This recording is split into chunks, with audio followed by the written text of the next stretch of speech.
మళ్ళీ ముఖ్యమంత్రి Revanth Reddy sir current ఆఫీసర్లను పిలుచుకొని మీటింగ్ పెట్టిండట. వానల వరదల కరెంటు పోకుండా కాయిస్గా పనిచేసిండ్రని మెచ్చుకునేందుకు సమావేశం అయిందా, లేకుంటే యాళ్లకు సక్క కరెంటే వస్తలేదని ప్రజలు అనుకుంటున్న ముచ్చట తెలిసి మందలిచ్చేందుకు పిలిచిండా. చూద్దాం పరి. ఉచిత కరెంటుతోని ఎలిగిపోతున్న కరెంటు బుగ్గోలనే మీటింగ్ హాల్ కలకలలాడుతున్నది కదా.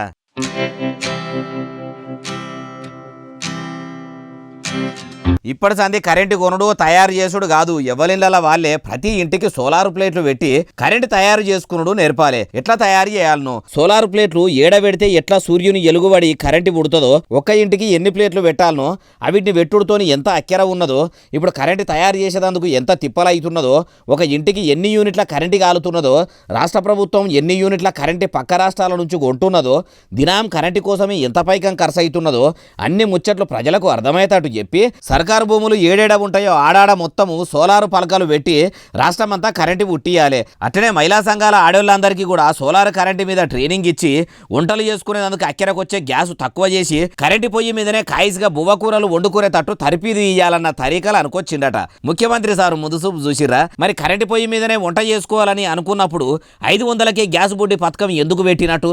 ఆడోళ్ళ నాగం చేసేదందుక. సోలార్ ప్లేట్లు పెట్టాలనుకున్నప్పుడు ఉచిత కరెంటు ఎందుకు ఇస్తున్నట్టు? ఎన్నికలప్పుడే సోలార్ పలకలు పెట్టిస్తామని అంటే అయిపోవు కదా. దినం పొద్దు ఎట్టెట్లా తిరుగుతుంటే రేవంతాల్ గారి ధమాకల కూడా ఆలోచనలు అట్లనే తిరుగుతున్నట్టున్నాయి.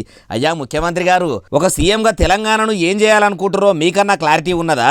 ఏది పొడుగెళ్లకుండానే గడికో కొత్త ముచ్చట ముంగటేసుకుంటుర్రు అంటుర్రు ఈ ముచ్చటిన్నోళ్ళు.